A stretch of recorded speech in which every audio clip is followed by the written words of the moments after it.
the network for the AV industry. What are you listening to? This is AV. This is AVNation. This is AVNation.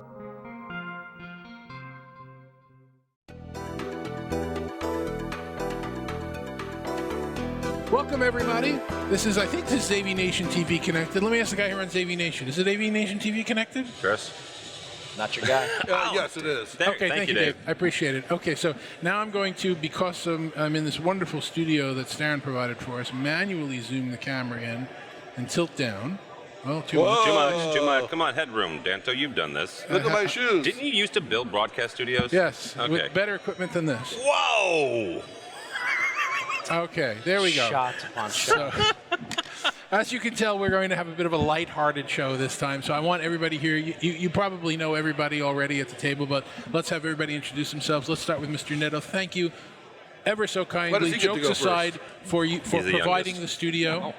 Go ahead, Chris. Tell everybody How who you you doing? My name's Chris Neto. I'm the Market Development Manager here at Starin at booth number 2926 here at InfoComm.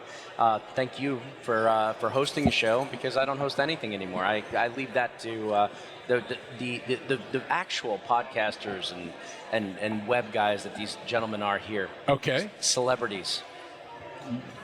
I'm talking to you. Oh, and sorry. You can put the phone down. Sorry, Tim, I'm doing my job. Yeah, you're tweeting. Okay. I did tweet, but I'm not responding. Tell everybody what you do nowadays. I don't. Tell me what the hell you do. I'm sorry, never mind. Tell me what you do nowadays. Well, first of all, this is not going to go out until like a week or two, so Right. the booth doesn't make a darn bit of a difference. I was going to say that, but I was too polite. So my name is Tim Albright. My day job is I am Chief Marketing Officer of CTI out of St. Louis. We are an integrator. And a customer of both you and Mr. Danto. And Dave, you're an influencer, so not a customer of yours. So, thank you for joining us, Dave. You get to go last, but obviously not least. You say this is going out in a couple weeks, so Yeah. I'll just say happy 4th of July, everybody. There you go. Independence Day. I'm Dave Michels. I'm from TalkingPointz, probably the most influential coverage of the AV industry. Probably. Yeah. I'll agree with that, and very good coverage as well. All right, so I have a few topics I want to talk about, and then I'll let you guys steer this anywhere you'd like to. But the first topic is we've been talking for about a year and a half about how trade shows are back. And we've been going to different trade shows, and we've been doing things. We're saying, hey, look, everybody's back. We're hugging. We're everything else right now. This isn't back. This is freaking insane. This is can't walk in the aisles back. This is not able to park back. This is a different level of back, and I don't think it's the show. I think it's the time. I think we're just all past that. But did you guys get the same feeling from the show as well, that the crowds are... The crowd, we're taping this on Thursday, right? So the second day of the show, and typically, we all know that we anticipate Friday to be lighter than the first 2 days. I would say the first day, every main aisle was packed. As Danto said, you couldn't walk through. From one end to the other, we're in Orlando, so those of you who've never been to InfoComm before, in Orlando it's one big building, as opposed to Vegas, which is two separate halls. Everything from the left to the right, it was packed, right? This morning on Thursday, it was also as packed, right? So I would agree with David that consistency and that maintaining that level of attendance is impressive. As an exhibitor, CTI has a booth.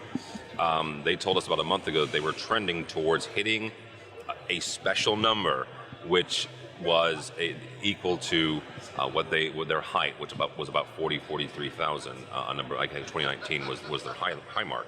So it feels like they very well may have hit that. Yeah, I agree. Gentlemen? I just say that I have 5 in-person events, conferences this month alone. And I'm not even going to all of them. And so June is not normally like that. October is like that, but June is not like that. So this is like backlog of, let's get everybody together in the same room. I woke up yesterday in a Vegas hotel. I spent all day on an airplane getting here, so I missed the first day. I'm at a hotel in the area that is completely full. I got on the bus this morning. They're running full-size buses. We stopped at multiple hotels to get here. And that was bus number 6, by the way. That wasn't. They pulled up to the bus loading zone. I don't even know. I don't know if the numbers went to. Bus 27 or something like that. And yes, of course, the place is absolutely packed. So yes, in-person events are back and in blooming. So Chris, there are multiple draws for this event. There's obviously an organization like yours that has, a lot of logos and labels, but if you break it down a little bit, there's unified communication off the charts in terms of popularity and interest. There's digital signage, which is making great strides that never has before. There's the traditional AV manufacturers. There are a lot of the traditional AV guys actually trying to morph themselves and get into this next generation of UC. Am I missing any of the big categories? Yeah, uncertainty. That's the one you're missing. Okay. And honestly, I'll start off by saying I think that in the 3 years that we took a kind of a pause, right? The Thanos snap, if you will, right? Where everybody kind of disappeared and showed right back up 3 years later, and we just ended up back here, right? Where we started last time in 2019 or whatever it was that we were here. Now we're back, and people are now, the uncertainty of where the next thing is, right? You're starting to hear conversations like, I went to NAB, and NAB is not a place that I traditionally would have been at, but there is now a push on the UC side to have the more studio quality look, because we got past good enough of cameras, past good enough of backdrops. Lighting is now a conversation point in home applications, better lighting in the spaces that they have. You have audio coming into the conversation today where, yes, it was open space back in the day. Now you're starting to see more personalized, they're not putting walls around it, but now we can control the audio. And the audio, we can put walls around it electronically now, around where the camera goes, around where the microphones pick up. Yeah. So everybody's now, positioning and posturing into those different spaces. Manufacturers are looking for it, and I won't call it a gimmick, but you're looking for the science of how do we keep audio here, how do we keep cameras tracking, how do we take two cameras and replace the guy who would be panning back and forth, right? How do you add privacy to a space that is not private? Dude, that's easy, just buy Poly. See, I didn't want to make it into a conversation like that, but now that you went there, I won't do a product placement. I'll just say generically AI. Correct, but now you're going in. Man, that's a whole other show. No, it's not. Because that's what this entire show is about. This entire show is full of AI. I could do better than AI. I think we have to take into account the Microsoft Teams phenomena. We've seen during the pandemic Microsoft Teams break out with adoption. Now people are trying to figure out, one thing to get people working at home, but now they're trying to figure out how to get people back in the offices with these hybrid offices and the new meeting rooms and everything they need for Teams. Meetings have become much more mainstream than they were before. People expect them now. They want them now. They're necessary for hybrid work. And so with the breakout of Microsoft Teams, this is a big event for Microsoft Teams. There's a lot of partners here that are putting out that Microsoft logo. Dave, you remember right before the pandemic, I was with Danto, with Neto and you in New York for your UC week. Right. And that was one of the last events that in 2020. And that was like the launch for Teams. You guys remember that? Like we were in, I don't remember, we were at Microsoft. We are at Microsoft. At that one, yes. And they were presentation there, and here's this thing, and it's Teams, and it's going to do this and this and this. And holy crap! 3 years later, and Dave's right. It's a phenomenon. Are you suggesting that Microsoft came up with the pandemic? I have no comment for that. No. Oh, okay. God. Just checking. That was weird. Right. They did it at Denver Airport. Oh, okay. So in the bowels. We are in a place where partying and after hours and drinks are in. So I'm going to give you a drink term. You take the Microsoft, you take a little bit of Zoom, and then you add a big dose of culture. Shake it up, pour it out, and what you're getting now is socially acceptable video from a culture of you have to be in the office. So now that it's socially acceptable to be in places and allowed the video, like it's okay that you are in Topeka and I'm in New York City. Have that video. If you can get that quality from your mobile using one of the preferred vendors, then go ahead, do it. Where 3 years ago, it was a hard conversation, a hard sell. You're an audio call because it wouldn't happen. Right. So cultures in the business are changing. I think mindsets are changing. Ultimately, what we're going to see coming in the next 5-10 years as the leases come to an end is the true, how many offices will we really have? How many offices and everything that's coming with. We got to get to that lease ending part. Yeah, so Teams is part of it, and obviously Teams has competitors, and they've improved their games as well. Yep. You mentioned Zoom, Google, Cisco, whatever. But the other thing that is really important is the cultural mindset. And it wasn't long ago, if you're working at home, there was a stigma.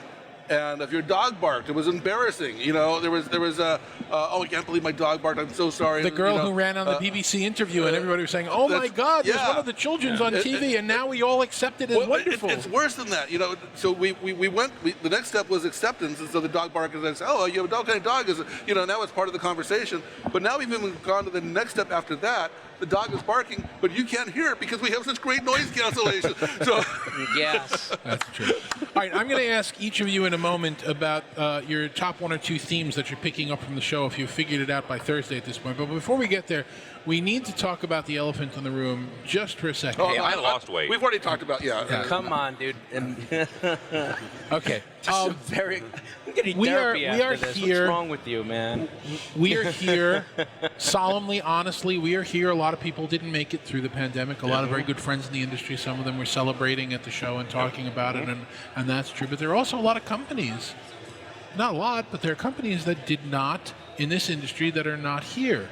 There's no longer a video bar from the company that does a lot of audio because they got rid of that team and they sold the whole audio piece off. And there's another large audio company that was making video bars and they're not here. And the consolidation, Poly is now part of HP, and one of the main big companies in the industry just had their CEO depart the company yesterday. And we are, as much as this is great and it's big and it's exciting and it's a big industry, we are definitely going through a transition that's going to be shrinking the industry, and we have to acknowledge that. It's one of those careful what you wish for, because for, I'll pick on Chris here, but for 20 years you've been talking about how video is going to be great, and it finally arrives and it finally becomes mainstream, and once that happens, a lot of companies don't make the transition, and it's the same thing happened with almost every technology. To prove my point, think about email. If you go back to like 2000 or late 90s, there was probably 30 email companies that you can choose from who are an enterprise. And then as soon as email became mainstream, it boils down to a couple big ones and a handful of small ones. But that's what happens. You don't still use Eudora? CC, was it Notes or CC Mail, I guess it was.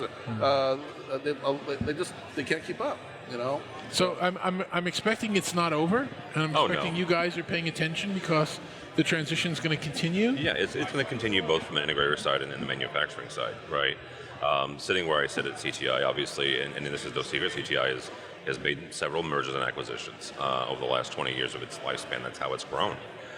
Last year alone, we had 3 acquisitions, and then we opened up 3 more branches. And that was due to the pandemic, and also, some mismanagement on the original owner's part. But that's going to happen.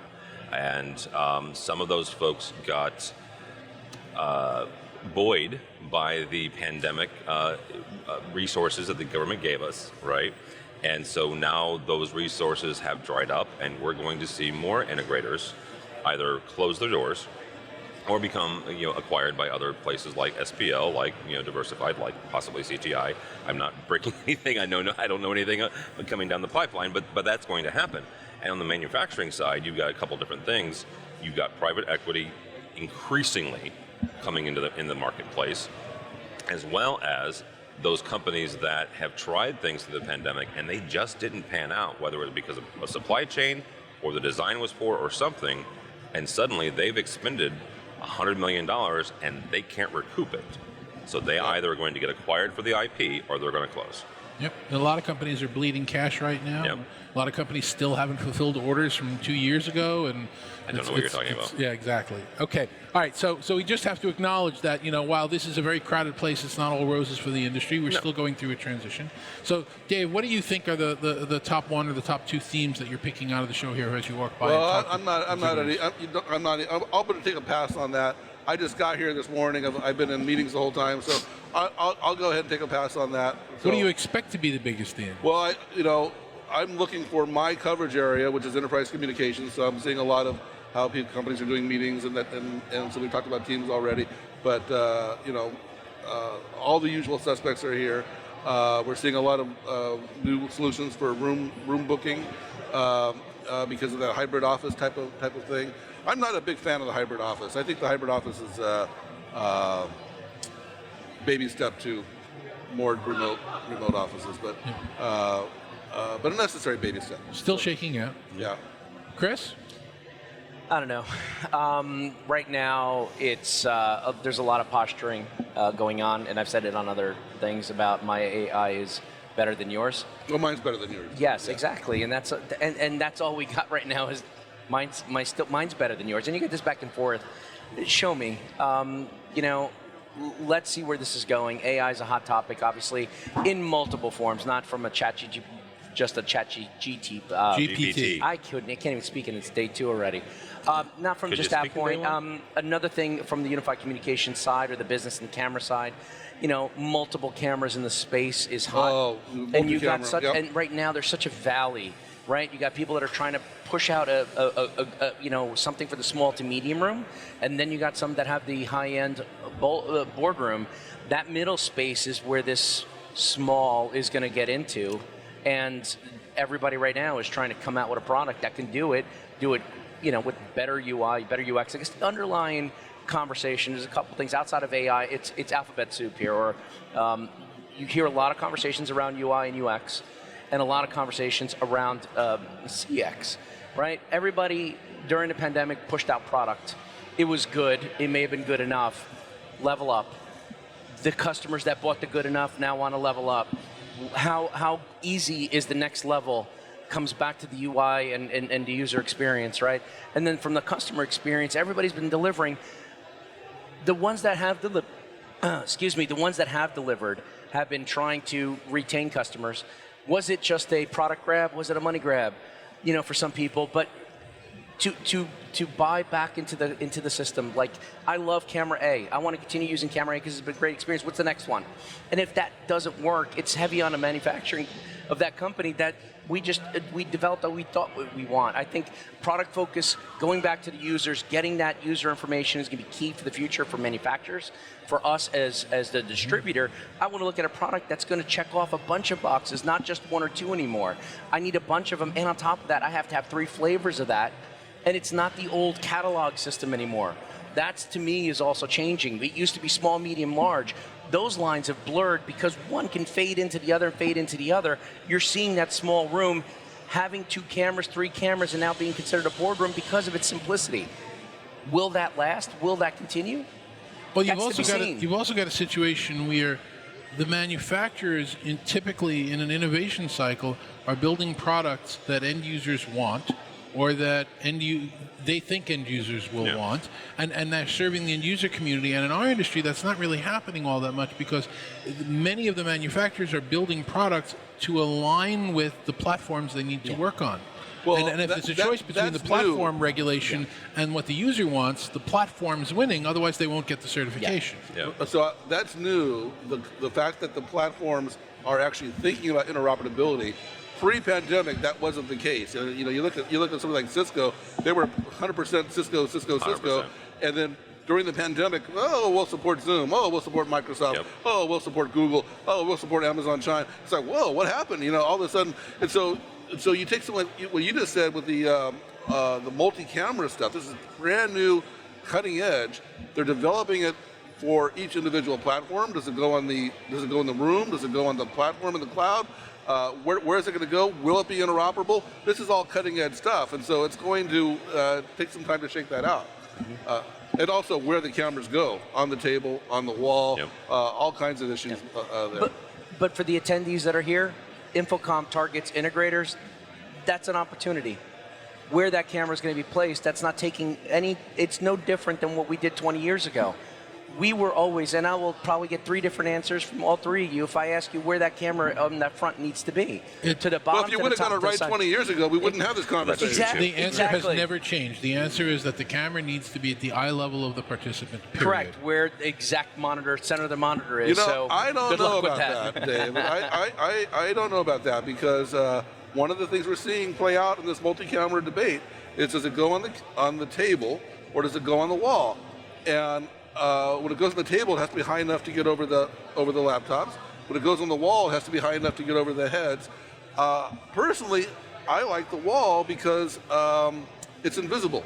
It's not, I'm not doing this. Or if I want to roll something on a piece of paper, it's not. No thunderstorms on the microphone. Yeah, exactly. But I think this is an area that that assumption. I was, I actually went to telecom school, and I had a teacher that said a wired connection will always be cheaper and faster. It proved out he's wrong. Turned out to be wrong. And so I think a lot of these assumptions. My point is, the assumptions that have been true for a long time might be changing. Tim, you got to let somebody else get a word in edgewise. I know. So my two is number one. It's not new, and I can get flack for this, but it is AI, right? All over this place, and I will point everybody. And one of them is Poly, but Poly's not the only company. They've been using AI for years, right? The ability to take a 4K camera and cut it into fourths and auto-track people has been happening for years. We just realized through ChatGPT, holy cow, we can do other things with AI, but AI is all over this floor. And it's in the forefront now, right? The common everyday person understands that. Did you see at Enterprise Connect that one of our competitors introduced into the market the first ever block so that something outside of a set range won't have audio, even though we've been selling it for 15 years? Yes. So understand, so they've been doing it for years, right? So it is coming to the forefront, is what I'll say about AI. It is all over, up in one side and down the other. Just earlier this week or late last week, QSC made an acquisition because of AI, right? So it is coming to the forefront. The other thing I would say is the increasing output of 4K and beyond is how I'll say that, right? Because I'm not going to, I used to say, oh, what's bad for 4K? Well, I'm done saying that. There are displays up and down here, that are just absolutely mind-blowing and gorgeous. And there are some in the private rooms that you have to walk into to see that it's sign a piece of paper. Yeah. Forget the private rooms. Just go to Times Square. I mean, it's amazing what they're doing with these displays. LG is I've been in. I love OLED. I've loved OLED for years. This is not a secret. And they're transparent OLED. They've had for a number of years. Yes. And now they're expanding that. It's bigger than it's ever been. So they're showing actual use cases now. And but I walked trying to into show things that are transparent. I walked into a manufacturer, Optoma, here in a small room, a video wall about the size of the wall back there, bright as heck, resolution high as heck, and I put my hand on it, there's no heat coming from it. Yeah. And it's very, very small, very thin. I mean, the technology is just outstanding. Can I add a piece to that, man? So one of the conversations that I get into a lot, even on stuff like AV and the AM, is where are we going? What's going on? What have we lost in the industry? It's usually disgruntled, right? Regarding AV and the future of AV. Yeah. Transparent screens, thinner, lighter, portable screens, better, brighter, faster processing. That leads to creativity. And I'm going to romanticize AV because that's what I do. We are at a precipice of another creative way to go. It's just a matter of our folks stopping to do cookie cutter, and you can build some really cool things. And not everything has to come out of a box all in one. There is hope for the folks that are watching this, integrators that are watching this, and manufacturers. There is hope. I'm rose-colored glasses, guys. Well, I think we can do some cool things. I'll take some rose-colored glasses and add something to that. I am 100% in the AV You will as absolutely IT. do any colored glasses. Absolutely. Yeah. I have blue on today. Yesterday they were multicolored. AV is IT, and I can qualify that, but for the most part, the transport is there. However, the AV is the art of IT, right? What Chris is talking about is 100% accurate, whether that's Times Square and the pseudo 3D imagery that's there, or the several in South Korea where the images are coming out of the screen. That's the art. That's what we do. That's the ad when you say art starts with A, and so I'm going to put emphasis on the audio. I've been doing a lot more video than I used to. I was talking to Dave earlier, doing video in these booths, whatever. Video is freaking easy. I can do video. Oh my God! Getting the audio right is really, really hard, and I have a whole newfound respect for people who understand audio. And yet, AI is making it easier because there are several platforms. Not easy enough. Hang on, several platforms where you can put a mic in the middle of the room, push a button and it'll automatically configure. I'm gonna ask the. Can I ask the uncomfortable question to Dave? And the reason why I'm gonna ask is it only appears that I have control of this. You lost control. It's off the rails. Dave, you are a hardcore telecom UC guy. Yep. Has products become sexier? You know, I love and then define sexier. Yeah. Well, it's a family show, guys. It's a family show. The people talking about it certainly. Absolutely. But you know, I would say that it's actually kind of refreshing because the narrative around AI has become kind of boring, and you go to a show, there's nothing to hold, there's nothing to look at. Oh, we have AI on a transparent display. You know, it's like, what do I see? What do I touch? Yeah. And so it's nice that hardware is kind of making a comeback, and it's slow. I wrote, actually, Mr. Danto, the most interesting hardware in Enterprise Connect was the new Bluetooth free UC headset. Voyager Free 60 because there wasn't a UC lot of, Plus. There wasn't a lot of hardware there, but you know, since then, you know, we're seeing, you know, Logi just released the site. You got the new room booking systems. We're seeing all these 3 multi-camera systems are coming out and how they work. There's just a lot of really interesting stuff going on. I'll say also, I'll throw in a name, Crestron. I was at the Crestron event, and they put on it wasn't about their product, they put on an event about the future of the office. Yeah. And they had some people come up and talk about it, and it was eye-opening. I mean, they were showing some state-of-the-art offices, and it made me question a lot of things. You know, one of the offices had no security system, visible security system. And you look at it and you say, well, wait a minute, every office has to have a security system. And they said, no, it's all done with biometrics and facial scanning and stuff like that. And it's like, well, wait a minute, I can board a plane without a ticket anymore. I can actually come into the U.S. border with a facial recognition. Yeah. Why am I still badging into an office the way I did 20 years ago? Yeah, I think there's going to be a lot of reimagination, and it's hardware. That's where it's at. And to give kudos to that was the Modern Work Summit over in Madrid, and we were both there. And a big part of that conversation, the only thing that bothered me regarding that was 100 different people up there, a lot of great conversations. Everybody had their stats about the return to office and return to work and all that. But one of the things that kind of stood out, and I think we may have had a conversation over dinner about that, is, you know, it's the generational conversation, right? Yeah. You now have a multitude of generations in the office space. That younger generation, my kids don't text, they snap. Yep. They are born of this device, right? For the folks that are like, you're going to be back in the office, we now have kids entering the space that have been home for 3 years and know how to use Zoom better than most people do in the office now, right. Yep. or Teams, or whatever platform. They've got their college degree online. So don't tell me they can't fill out a spreadsheet from home, It's because interesting, that's their though, job. a lot of them want to go to the office. They want to meet friends. They want to, you know, and that's how you do the cultural propagation, stuff like that. And when I hear this whole back to work conversation, debate, and all these old CEOs that really want everybody back in the office, to me, what I'm hearing is that we have to relearn how we work. Mm-hmm. Yeah. And so if you're Elon Musk and you've got a pretty good success record with everybody in the office and sleeping at the office and doing all that stuff, yeah, I want everybody back in the office. But a lot of entrepreneurs are going to be coming up now that have learned already how to work without offices and to do culture and to do social in new, innovative ways. So I think it's that's why the hybrid office is so important, because we have to take some time to reinvent and adapt and how we fill in some of these gaps. We nailed remote meetings. We got that licked. Yep. We don't have nailed culture propagation yet. Correct. All right, sorry, two more quick topics for us that I want to kind of cover, because I want you guys to make sure that I'm keeping this fair.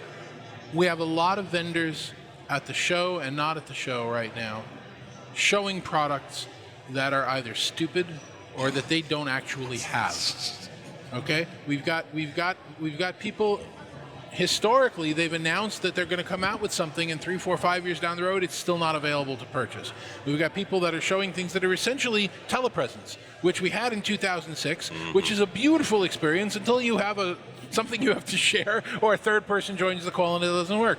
We've got companies launched in the last month brand new products, software for making sure that you can pick hot desks, hardware for making sure that you can badge onto the desk to pick the hot desk, and both of those are BS because they're built into the platforms. You don't need to buy a display that's got a QR code on it when you got a phone on the desk that's got the QR code on it. And you don't need to buy software to pick a hot desk when it's in Zoom and it's in Teams.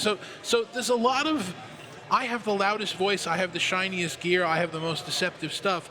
And you come down to wanting to buy it and it's just not there, or it doesn't make any sense. And is that a problem that we need to really address and face, that people should be coming to the show and like only show products that you're selling within the next 6 months? Nah. So That's I a would slightly disagree with you. Rant. Okay.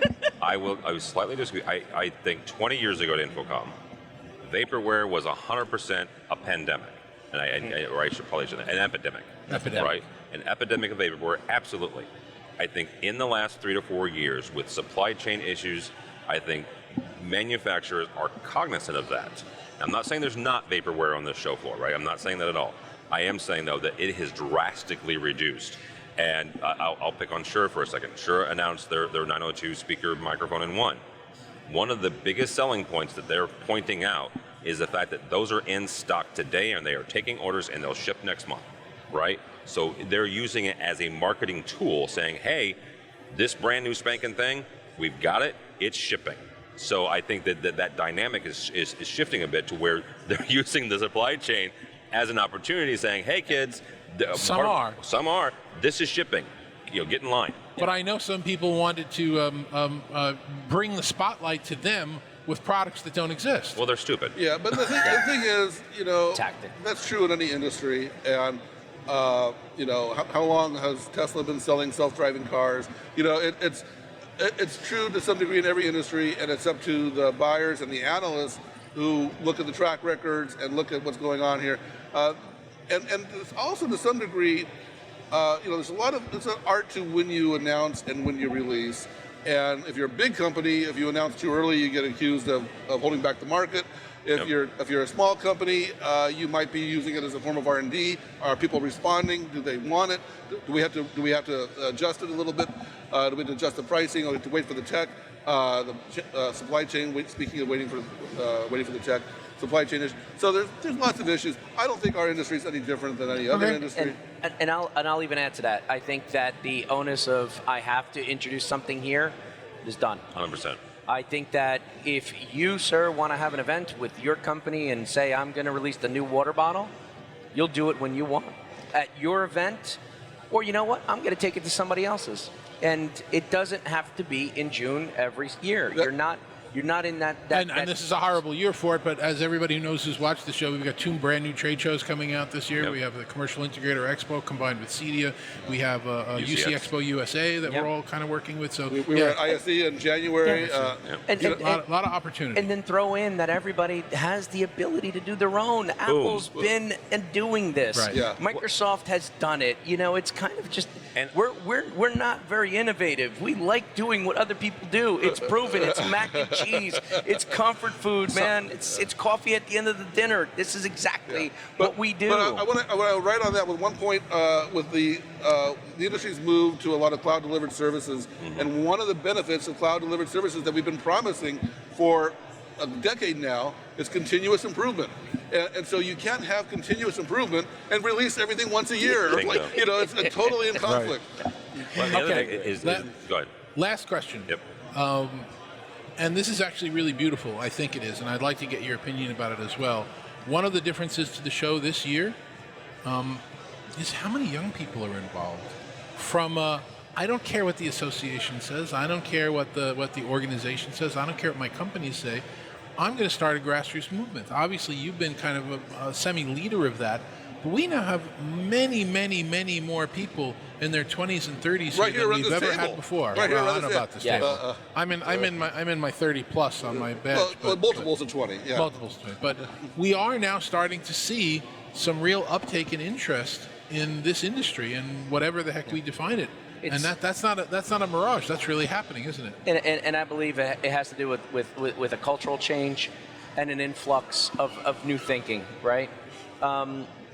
Whatever you want to call it, David, I think that people are empowered.